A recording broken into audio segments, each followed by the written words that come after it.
ऋषि कहते हैं, दैत्यों की सेना को इस प्रकार तहस-नहस होते देख महादैत्य सेनापति चिक्षुर क्रोध में भरकर अंबिका देवी से युद्ध करने के लिए आगे बढ़ा। वह असुर रणभूमि में देवी के ऊपर इस प्रकार बाणों की वर्षा करने लगा, जैसे बादल मेरुगिरी के शिखर पर पानी की धार बरसा रहा हो। तब देवी ने अपने बाणों से उसके बाण समूह को अनायास ही काटकर उसके घोड़ों और सारथी को भी मार डाला, साथ ही उसके धनुष तथा अत्यंत ऊंची ध्वजा को भी तत्काल काट गिराया।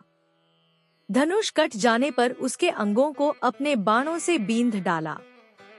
धनुष, रथ, घोड़े और सारथी के नष्ट हो जाने पर वह असुर ढाल और तलवार लेकर देवी की ओर दौड़ा। उसने तीखी धार वाली तलवार से सिंह के मस्तक पर चोट करके देवी की भी बाईं भुजा में बड़े वेग से प्रहार किया। राजन, देवी की बाह पर पहुंचते ही वह तलवार टूट गई। फिर तो क्रोध से लाल आंखें करके उस राक्षस ने शूल हाथ में लिया और उसे उस महादैत्य ने भगवती भद्रकाली के ऊपर चलाया। वह शूल आकाश से गिरते हुए सूर्यमंडल की भांति अपने तेज से प्रज्वलित हो उठा। उस शूल को अपनी ओर आते देख देवी ने भी शूल का प्रहार किया। उससे राक्षस के शूल के सैकड़ों टुकड़े हो गए, साथ ही महादैत्य चिक्षुर की भी धज्जियां उड़ गईं। वह प्राणों से हाथ धो बैठा। एक महिषासुर के सेनापति उस महापराक्रमी चिक्षुर के मारे जाने पर देवताओं को पीड़ा देने वाला चामर हाथी पर चढ़कर आया। उसने भी देवी के ऊपर शक्ति का प्रहार किया, किंतु जगदम्बा ने उसे अपने हुंकार से ही आहत एवं निष्प्रभ करके तत्काल पृथ्वी पर गिरा दिया। शक्ति टूटकर गिरी हुई देख चामर को बड़ा क्रोध हुआ। अब उसने शूल चलाया, किंतु देवी ने उसे भी अपने बाणों द्वारा काट डाला। इतने में ही देवी का सिंह उछलकर हाथी के मस्तक पर चढ़ बैठा और उस दैत्य के साथ खूब जोर लगाकर बाहुयुद्ध करने लगा। वे दोनों लड़ते लड़ते हाथी से पृथ्वी पर आ गए और अत्यंत क्रोध में भरकर एक दूसरे पर बड़े भयंकर प्रहार करते हुए लड़ने लगे। तदंतर सिंह बड़े वेग से आकाश की ओर उछला और उधर से गिरते समय उसने पंजों की मार से चामर का सिर धड़ से अलग कर दिया। इसी प्रकार उदग्र भी शिला और वृक्ष आदि की मार खाकर रणभूमि में देवी के हाथ से मारा गया तथा कराल भी दांतों, मुक्कों और थप्पड़ों की चोट से धराशायी हो गया। क्रोध में भरी हुई देवी ने गदा की चोट से उद्धत का कचूमर निकाल डाला, भिंदीपाल से वाशकल को तथा बाणों से ताम्र और अंधक को मौत के घाट उतार दिया। 3 नेत्रों वाली परमेश्वरी ने त्रिशूल से उग्रास्य, उग्रवीर्य तथा महानु नामक दैत्यों को मार डाला। तलवार की चोट से विडाल के मस्तक को धड़ से काट गिराया। दुर्धर और दुर्मुख इन दोनों को भी अपने बाणों से यमलोक भेज दिया।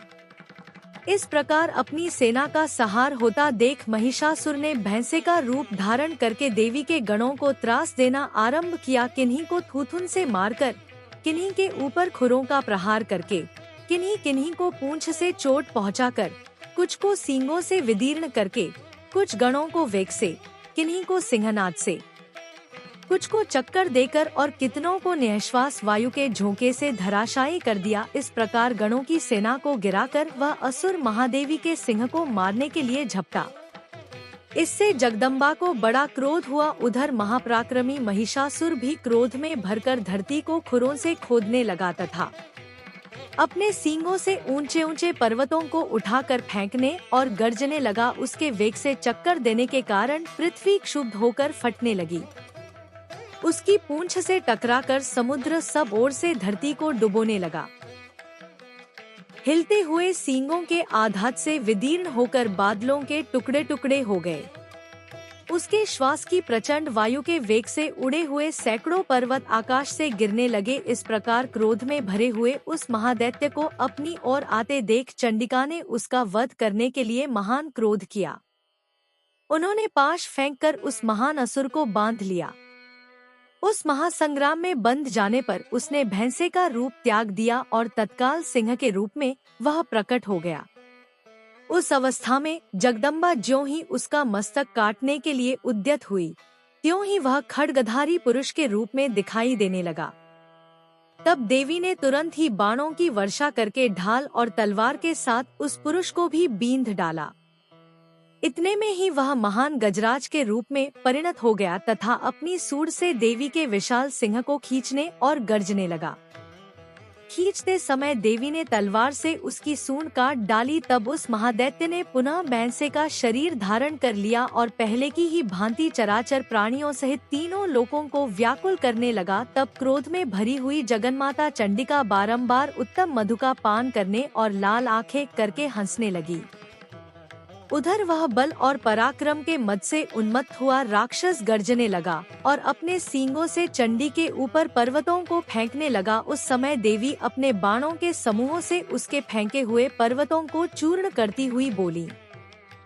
बोलते समय उनका मुख मधु के मद से लाल हो रहा था और वाणी लड़खड़ा रही थी। देवी ने कहा, ओ मूढ़, मैं जब तक मधु पीती हूँ तब तक तू क्षण भर के लिए खूब गर्ज ले। मेरे हाथ से यहीं तेरी मृत्यु हो जाने पर अब शीघ्र ही देवता भी गर्जना करेंगे। ऋषि कहते हैं, यो कहकर देवी उछली और उस महादैत्य के ऊपर चढ़ गई। फिर अपने पैर से उसे दबाकर उन्होंने शूल से उसके कंठ में आघात किया। उनके पैर से दबा होने पर भी महिषासुर अपने मुख से दूसरे रूप में बाहर होने लगा। अभी आधे शरीर से ही वह बाहर निकलने पाया था कि देवी ने अपने प्रभाव से उसे रोक दिया। आधा निकला होने पर भी वह महादैत्य देवी से युद्ध करने लगा। तब देवी ने बहुत बड़ी तलवार से उसका मस्तक काट गिराया। फिर तो हाहाकार करती हुई दैत्यों की सारी सेना भाग गई तथा संपूर्ण देवता अत्यंत प्रसन्न हो गए। देवताओं ने दिव्य महर्षियों के साथ दुर्गा देवी का स्तवन किया। गंधर्वराज गाने लगे तथा अप्सराएं नृत्य करने लगी। 44 इस प्रकार श्री मार्कंडेय पुराण में सावर्णिक मनवंतर की कथा के अंतर्गत देवी महात्म्य में महिषासुरवध नामक तीसरा अध्याय पूरा हुआ। अगर आपको मेरी वीडियो अच्छी लगी हो तो वीडियो को लाइक करें और चैनल को सब्सक्राइब करें। माता रानी की जय।